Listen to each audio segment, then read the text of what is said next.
Whoever the head of PR is for feminism needs to be fired. They are doing a horrible job because almost all of their representatives who are outspoken, they just seem so miserable. The truth is, there is no higher calling than being a wife and a mother for a woman. Like, have you seen these millennial and Gen Z girls? They just want to be at home with their kids. They want to have husbands and they want to take care of their husbands. They want to cook and they want to clean and they want to wear dresses. It's insane. When in reality, it's literally like the oldest lifestyle in the book. Embrace my role as a woman because like especially, so I'm like submissive by nature because like it just works better that way. People on this app act like this is the worst thing in the world.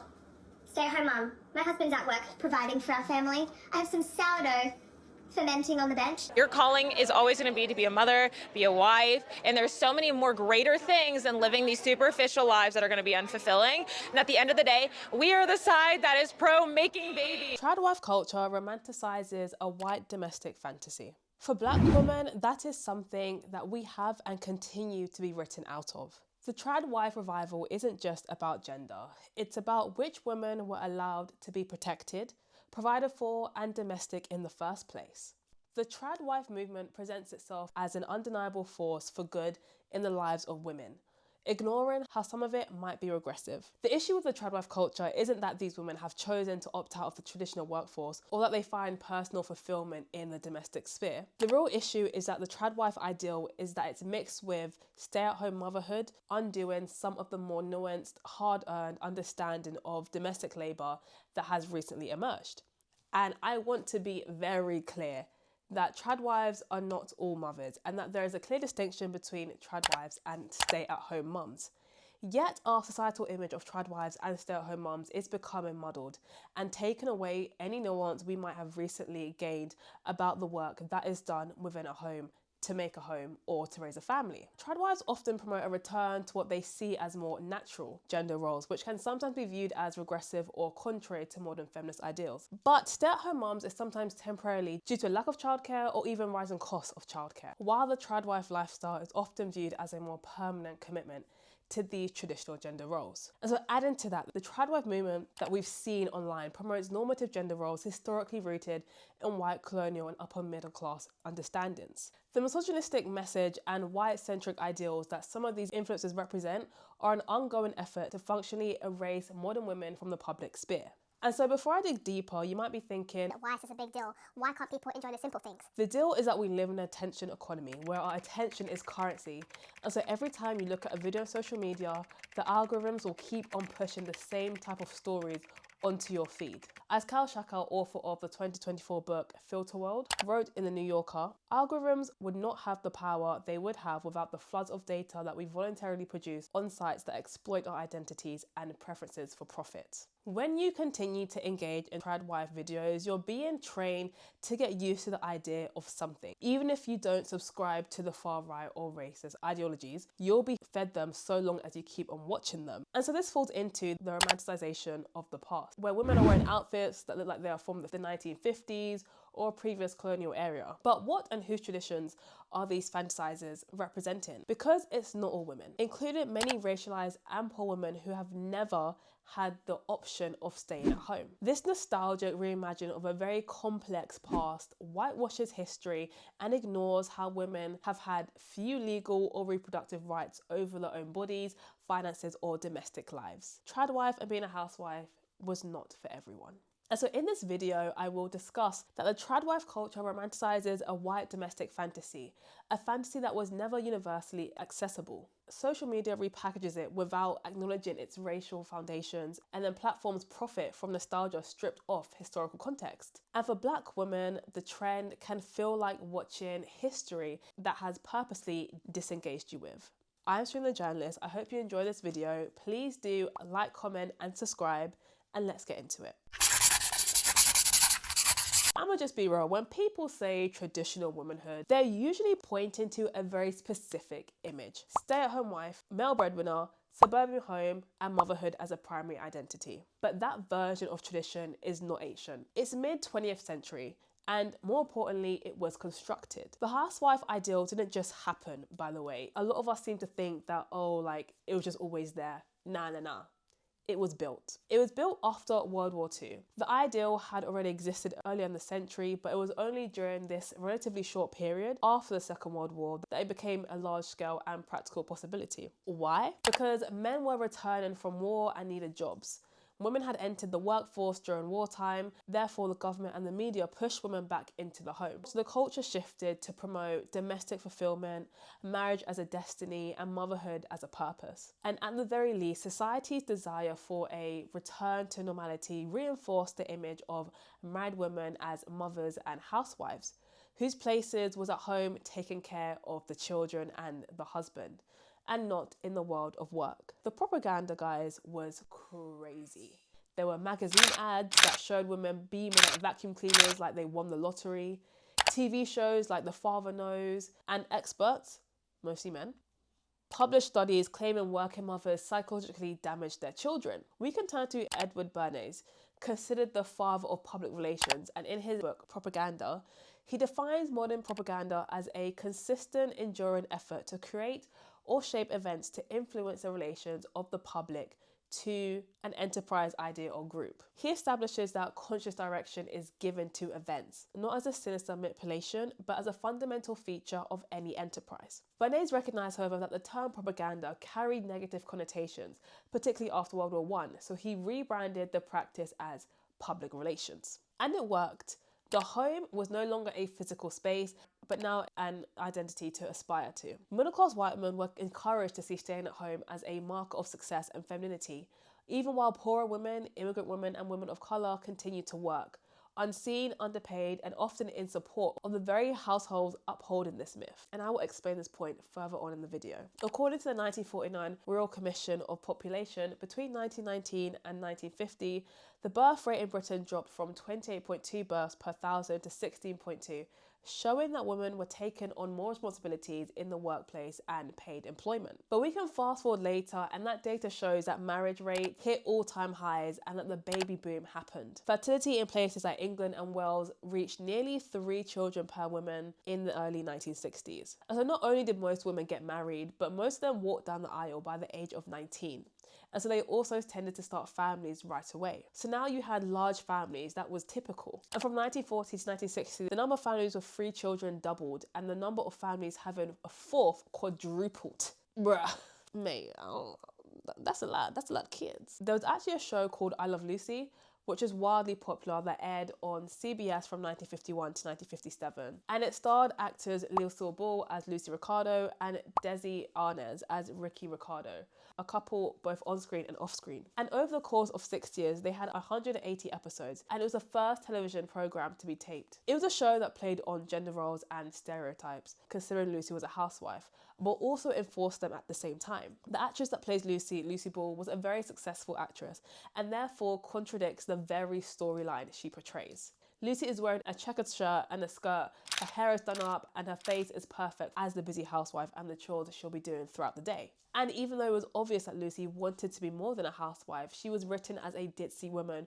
who was often talked to like a child by her husband. But Lucy and Ricky fit the American dream. Yet Lucy was still unhappy because the dream was, of course, male-centered. Betty Friedan, in her book The Feminine Mystique, discusses all about this. She writes, there are aspects of the housewife's role that make it almost impossible for a woman of adult intelligence to retain a sense of human identity, the firm core of self or I, without which human being, man or woman, is not truly alive. And the core message of the book is that being a housewife sucks. I literally just watched both films of The Stepford Wives, which was actually originally a book, and it was about how men in a small town were trying to get back to an old-fashioned way of life where women were being forced, literally forced, to be housewife. And it's very interesting. I watched both the 1975 and the 2004 version. They're both very different, but the message is still the same, that women wouldn't really want to be a housewife on their own accord. So I recommend you guys watch that film. I actually want to read the book as well because yeah, it's good, guys. It is good. So being a housewife was still being advertised and promoted to a certain demographic of women. White women. The ideal woman was seen as a quintessential white middle-class housewife who stayed at home to rear children, clean the house, and bake cookies. And so this statement clearly reinforces the ideals that were assigned to women in this post-war era. And it wasn't just the UK or the US doing this. In 1947, according to the Dutch census, 98% of married women in the Netherlands were housewives. Belgium was not far behind. According to the first Belgian post-war census, only 15.4% of married women worked. And in the 1947, 1961 and 1970 census, the definition used for active population remained the same and immediately excluded a considerable number of women. It's interesting because the word active, according to the census, referred to those that had gained a profession: employers, the self-employed, administrative workers, and wage earners. And so dividing the population into an active and non-active part was not based on the nature of people's occupation, but on whether or not that occupation was gainful. But this is actually fairly new. For example, in 1881, the British census did regard unpaid work in the household as an economic activity, and housewives together with paid domestic staff were called the domestic class and part of the active population. So we're clearly seeing the difference in how work was reviewed from the 1800s to the 1900s, and how women were part of that change and was considered less than in the 20th century, because by this new metric, work was only seen as work if you were being paid for it. In 1970, the census returned to a time-based definition, and the answer to the question had to be the occupation one had during the larger part of the working week. And so even by this metric, it is realistic to assume that most married women, even if they had some paid work, defined themselves in the first place as housewives. And so it wasn't even considered work for women at home. But what about the work that Black women did? The work that didn't allow them to be in the home. Why were they denied that housewife ideal? Let's get into it. We are in very, very, very big trouble, by the way, if we think that being a housewife and going back to a regressive and quite outdated and restricted time is going to save us as women. Because we already know that this housewife ideal that is being pushed into our algorithms is gatekept. Is not kept an ideal for someone who looks like me.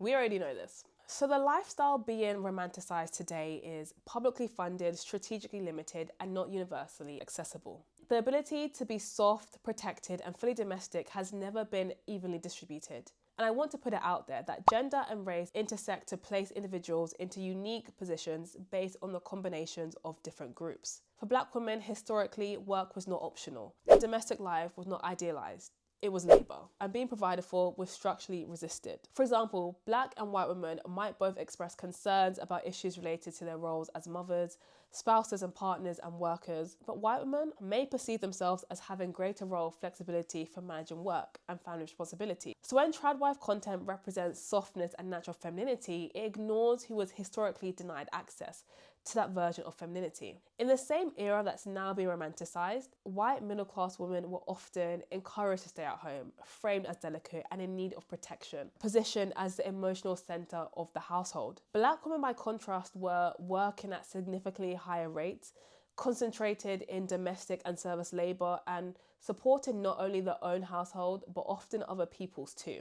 So domestic life wasn't one shared experience, it was divided. And so this view, filled with implications of who can be a successful housewife, ignores the experiences and contributions of Black women as housewives. A group has also played a major role in managing their households and raising families throughout time, literally. Black women have a complicated history of working both inside and outside of the home. After slavery was abolished, being a housewife was not an option. Black women had to work a double shift as they spent their day working for white families and then return home to do the same.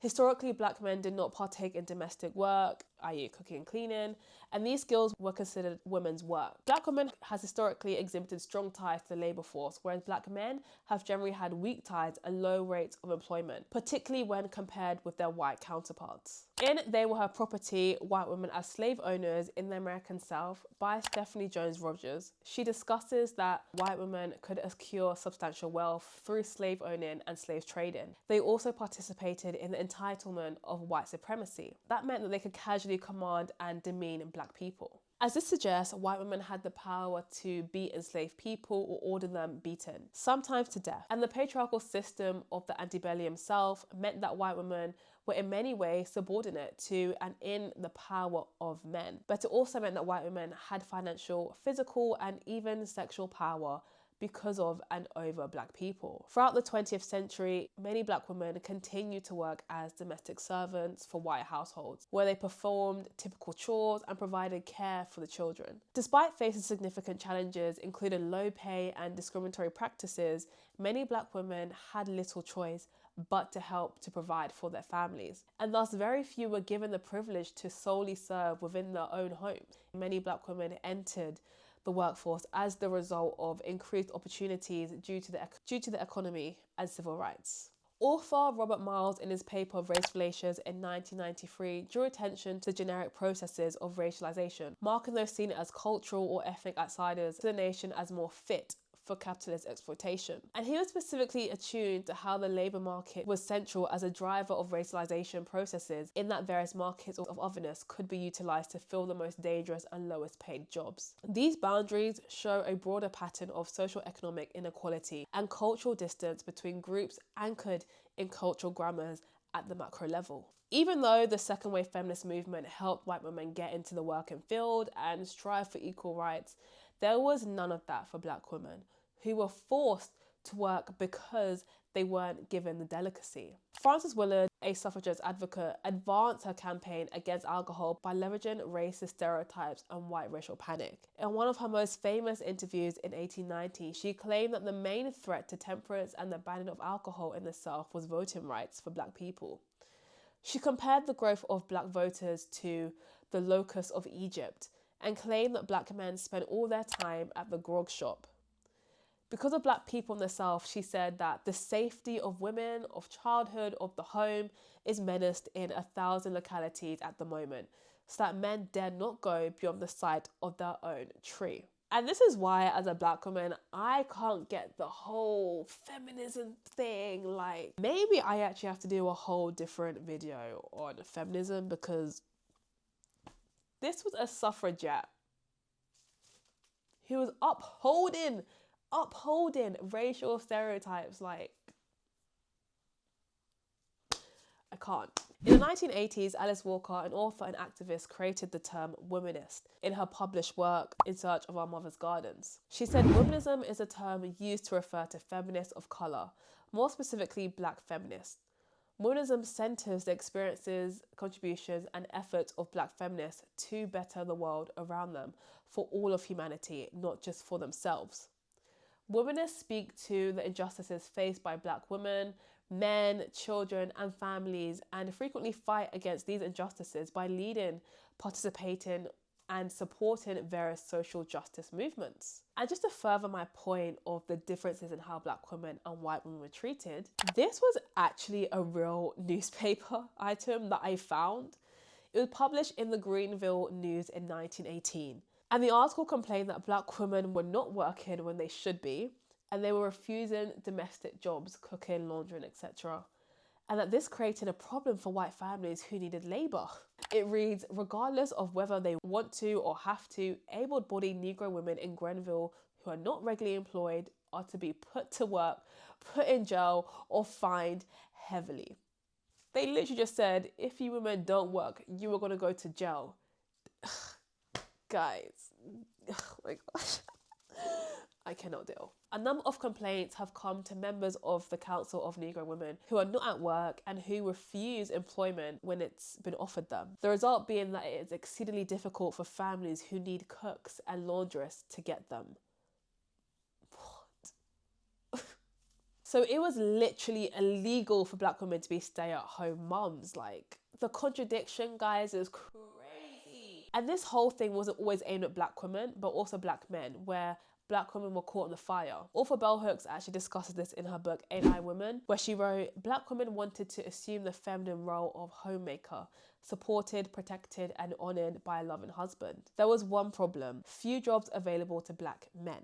Racist white refused black men employment, while black women were able to find domestic service jobs. So white and black people have interpreted white employment of black women in domestic service jobs while refusing to provide jobs for black men as an indication that they favoured black women over black men. So this ignores the obvious fact that domestic service jobs, maids, housekeepers, washerwomen were not regarded as either real work or meaningful labour. White people at the time did not perceive black women engaged in service jobs as performing significant work that deserved adequate economic reward. They saw domestic service jobs performed by black women as being merely an extension of the natural female role and considered such jobs valueless. White women were positioned as delicate, as I've said, pure and in need of protection, while black women were historically denied that same femininity and instead cast as strong, resilient and always capable of labour. So softness just wasn't accessible and it was ideologically withheld. And that has echoed in today's world with ideas like the strong black woman,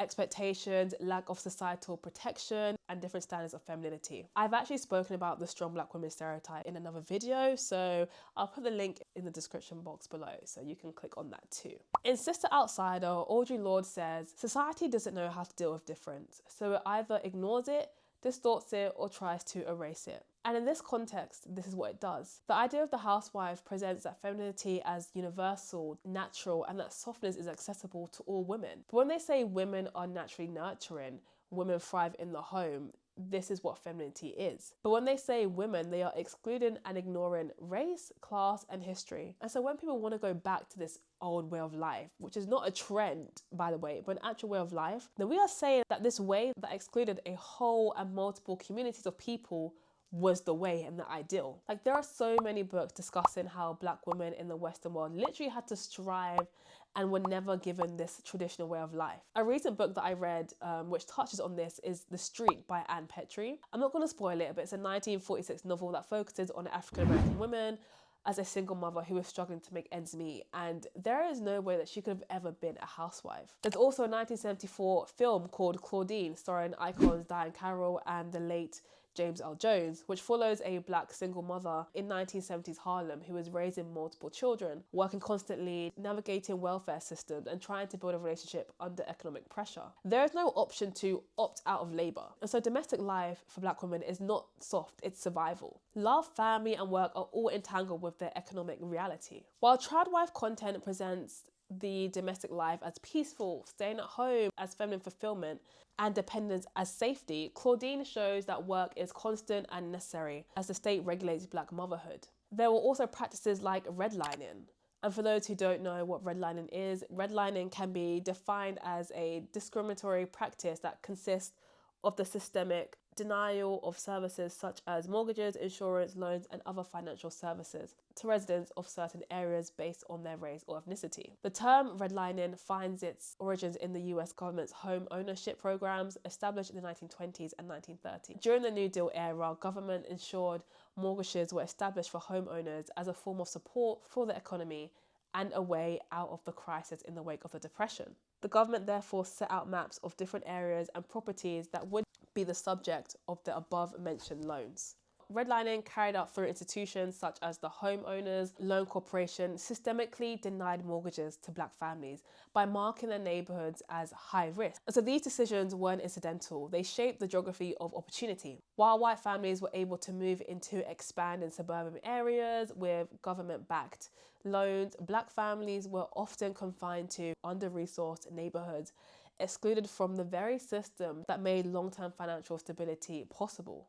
And so this divide has had direct consequences for the domestic life. The traditional housewife ideal, a woman supported by a single income, managing a home and raising children, relied on the economic security that home ownership provided. It required not just a husband's wage, but access to affordable housing, stable communities, and the accumulation of wealth over time. These were not universally available conditions. So when tradwife today presents the domestic life as a return to something natural or timeless, it detaches that image from the structures that made it possible. The soft, self-contained home becomes aesthetic, stripped of its economic and racial foundations. What looks like a simple lifestyle choice is in reality deeply hysterical, because the ability to stay home has never been just about personal preference. It's always depended on who was allowed to have a home in the first place. And so as a black woman, knowing the history of where my people were in the Western world and how this has denied them, this whole housewife thing for many of us,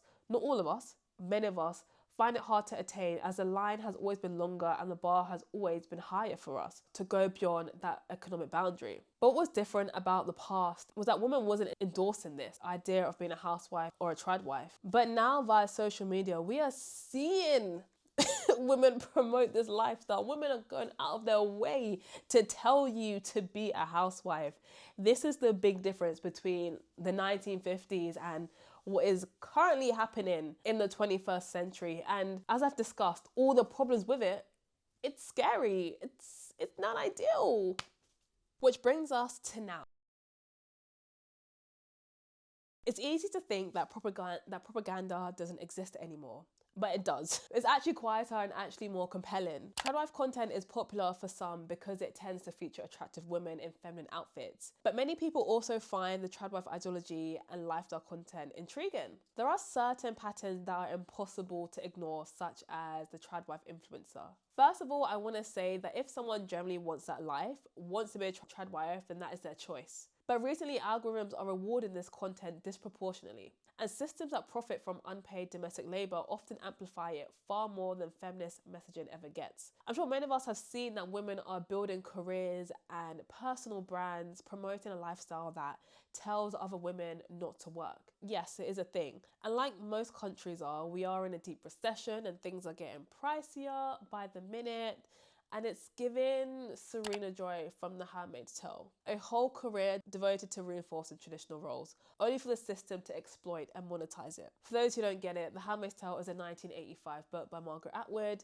It's a dystopian novel set in the Republic of Gilead, a fundamentalist state that has overthrown the US government. Long story short, there's a fertility crisis and the fertile women are forced into sexual servitude as handmaids to bear children for elite couples. Serena's role is layered in the complexities of life as a patriarchal regime.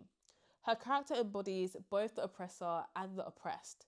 She's written as an exploration of the expectation versus reality faced by women in a highly dominated patriarchal society. And although she occupies a position of relative power as the wife, her existence is defined by her subservience to the rules of the society she's in. And at the beginning of the story, she actively contributes to the establishment of the regime, believing in the role assigned to her as a breeding tool rather than a fully realised individual. Yet, as her circumstance evolves, so does her perspective, revealing an internal conflict that captures the tension between compliance and the desire for autonomy. Despite her need and almost a compulsion to succeed, she is constrained by the expectation placed upon women within a patriarchal framework. And there is almost a tug of war between her desires and the realities imposed by the patriarchal norms. Through this, we come to understand how such a system not only seeks to suppress women, but also cultivates a self-perpetuating cycle of compliance of the female potential. So in the book, Serena represents this woman who upholds these patriarchal and psychic values because she benefits from it in some way. But how and why is all of this important to brands? Because the women who have decided to opt out of marriage and children aren't doing anything. They're getting paid. They're buying property, either by themselves or with friends. They're traveling more frequently and internationally, investing in experiences in education and wellness. They're building diversified portfolios and spending money on pets, hobbies, home designs, and buying premium services. And they're posting about it. So tradition is and has been becoming content. And if they're married, a lot of the time, not all, but a lot of the time, it's being used by tradwife influencers who reproduce anxiety surrounding the temporality of masculine white and colonialist values. Tradwives craft this feminized echo of the traditional manosphere, a woman's sphere. Tradwives are almost unilaterally white and affluent, and this reinforces the idea that homemakers and stay-at-home mothers have a level of socio-economic privilege that doesn't warrant systemic protection. In an interview with Vogue, Jackie Beatty, a historian of early American women and gender, says, "That is in part of the story and always has been, that this kind of submissive white womanhood that ostensibly is protected by white malehood comes with a racial and class privilege." Tradwives in their TikTokified image, baking homemade bread with their perfect manicures and kept spotless home. But as many of us know, it takes a lot of work to run a household in this way. But tradwives suggest that their lives are characterized by feminine leisure and dependence on their husbands. And if it sounds performative, it's because it is, literally. The language that they're using about submission to their husbands reminded me a lot of the legal framework that I studied in the late 18th century, which has serious implications, says BT. The most disturbing thing is women not just accepting this, but advertising it as a viable and professional way of life. There's also a lack of income transparency where influencing is concerned. We know content creation can be a highly paid gig. And during an appearance on the Tamron Hall show, influencer Alexa De La Rosa, who identifies as a homemaker rather than tradwife, admits that she makes enough money to pay all her bills via her content. For many, this is not realistic. More than 56% of American women are in the workforce, a number significantly higher than in the 1950s. The Bureau of Labor Statistics also shows that in 2017, 54% of all US households had 2 incomes compared to 26% in 1955. In addition, more than 80% of single parents are mothers. Their ideas aren't particularly new. Women who advocate for traditional gender roles aren't a new phenomenon, as we all know. Anti-feminists in the early 19th and 20th centuries resisted women's suffrage, and some activists in the late 20th century opposed the Equal Rights Amendment. What sets tradwives apart from their predecessors is the visibility that social media platforms give them. Tradwife influencers package their ideas about the natural order of things into blog posts and bite-sized content, and in some cases monetize their efforts. And a recent study published by the Global Network of Extremism and Technology found that tradwife content on less regulated platforms like YouTube and X, Twitter, could steer social media users towards radical far-right content and misinformation, especially on the current issues involving abortion rights, transgender individuals, and vaccinations. Tradwives speak to an anti-maternity sentiment that has been bubbling up in internet culture and beyond for years, and the aesthetics and politics of anti-modernity go beyond tradwife circles. But this romanticized view of the past is completely fictive. For instance, you have a young woman filming a TikTok discussing her frustrations with feminism, arguing young girls as women naturally want a more traditional lifestyle. These gender roles of the breadwinner husband and domestic subservient wife point to a larger narrative involving hegemonic masculinity mirrored in the broader manosphere. This falls into gender roles where hegemonic masculinity, when embodied by a majority of men, then legitimizes men's domination of women, becoming naturalized. Often neglected in the operation of the hegemonic masculinity, however, is how women also facilitate anti-feminist rhetoric, emphasize femininity and hegemonic femininity. Many of the tradwives have used their social media presence to advocate for extreme right-wing ideology through an inherent promotion of women as reproducers of the white race. Presenting tensions between feminism and femininity as a cultural war, these women have critiqued the contemporary social emphasis on identity, politics, disparaging social and political correctness, and so-called woke normies. In her 2020 book, Sisters in Hate, American Women on the Front Lines of White Nationalism, Saywood Darby writes, most tradwives are white and they embrace a dream of comfort, contentment, and affluence specific to lived white experiences. She notes that not every tradwife is a white supremacist, but that there is a great deal of overlap between the nostalgic white patriarchy embraced by both tradwives and far-right communities. A known influencer, Ayla, who from around 2015 to 2020 released content and warns of the danger of immigration. She said, "You love your wife as though she were your own body. You would do anything to keep her safe. But are you really keeping her safe if you allow hordes of violent third world immigrants into your nation?" Guys, if we can't see the dangers here, please, if we cannot see the dangers here, after, I don't know how long this video is, maybe half an hour long so far, if you cannot see the dangers in what I've just discussed, I don't know, man. You see many people also reinforcing the Bible and religion, which is a whole other issue. I'm not going to go into that in depth too much. But repeatedly through invocations of the Bible, tradwives reinforce heteronormative gender roles that assume wifely submissiveness to complement her husband's leadership. These poor examples, by the way, highlight how this subculture exists upon clear gender binaries. Masculinity is defined through its difference from femininity, and how femininity is defined through complacent masculinity. The idea of the trade even being natural for women to return to traditional living, presenting a calm demeanour paired with a natural ease. This creation of a certain aesthetic, highly feminine, often white and heavily romanticised tradwives construct it is natural and fulfilling for women to perform domestic labour. These influencers utilise historic periods which privilege white families and hetero-patriarchal relations, ignoring the lived realities of marginalised communities referred to as discourses of denial.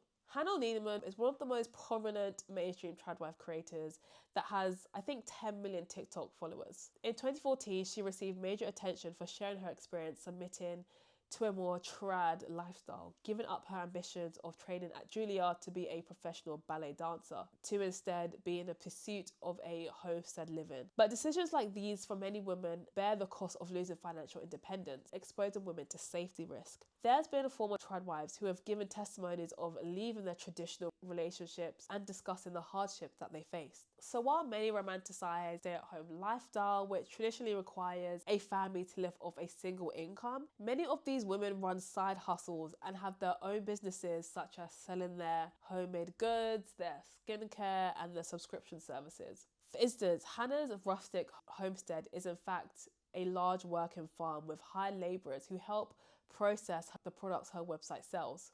These women are highlighting the paradox of the choice feminism, a term defining the belief that any choice a woman makes is inherently feminist. However, many of these tradwife creators fail to address how their choices, such as leaving the job market to be a stay-at-home mother, are often unaffordable to others. On TikTok, someone posted about her confusion over the uproar around tradwives. It's been really interesting to see how shocked people are by the term tradwife and how they seem to think it's some new way of living, like it's some unprecedented new trend. Like, have you seen these millennial and Gen Z girls? They just want to be at home with their kids. They want to have husbands and they want to take care of their husbands. They want to cook and they want to clean and they want to wear dresses. It's insane. When in reality, it's literally like the oldest lifestyle in the book. Before this, they were just called stay-at-home moms. And before that, they were just called women. But now our society has gone so far in the feminist direction that anybody who wants to live like a little bit old school and a little bit like how women used to live is fringe, right? Like an extremist.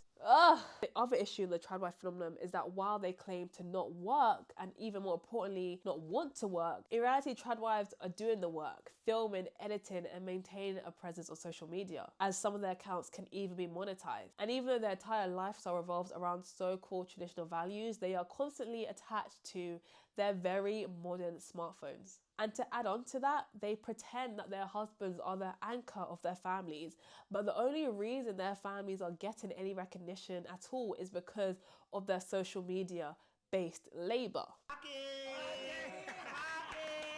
The issue is that despite the many false claims of the self-sufficiency and the benefits of traditional living, the realities of this lifestyle are far from sustainable and often are rooted in immense privilege that the average person doesn't have.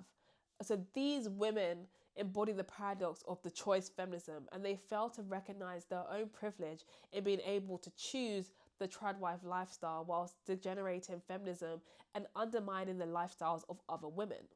And so as I come to the end of my video, women influencers can easily produce harmful narratives that are usually associated with the manosphere within a woman's sphere.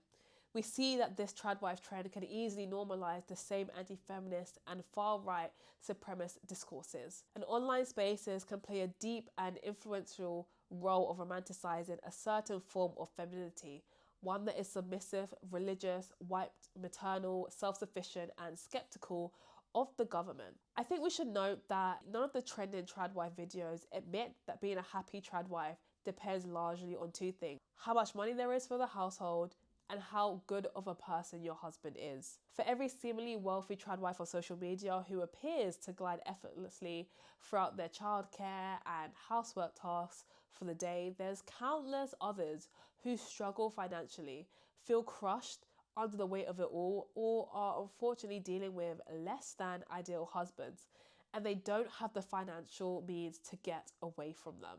Tradwife culture isn't always about thinking you're less than a man. They just believe that they are here as women for a different role, equally as important. But tradwives are able to capitalize, literally, on the fact that a lot of white people are attracted to nostalgic evocations of a time of white supremacy. In a white supremacist society like ours, embracing whiteness can create community, build fame and influence, and generate income. People see whiteness as pure, inspiring, sexy, righteous. But this was still true in the past, and unfortunately it's still true today. Many of the working tradwives are skilled social media influencers, and success of social media is ultimately about branding, aesthetics, and platform management. Tradwives nowadays have created online versions of themselves that allow them to harness the strengths of social media via managing platforms and social norms. And they go back to a time where there was deep nostalgia that was very harmful. Many women, Black, Hispanic, even working class white women, were never able to attain this and will never be able to attain this, which is why even promoting this idea in itself is dangerous. Though tradwife influencers freely choose to assume the role their videos function as siren calls for women to close their laptops and pick up a mixing bowl and recede to the shadows like the good old days. But as I've asked in this video, the good old days for who? Because it ain't the majority of us. We are at the end of this video. If you've got to this point, thank you. Please do like, comment, and subscribe. Engagement is key. I actually do read my comments, by the way, so I actually will see it, and I'm down for a little discussion, you know, about what I've said. So please do engage. I hope you enjoyed this video. I am Shreen the journalist. Try not to get hooked into the algorithm, and I will hopefully see you again soon.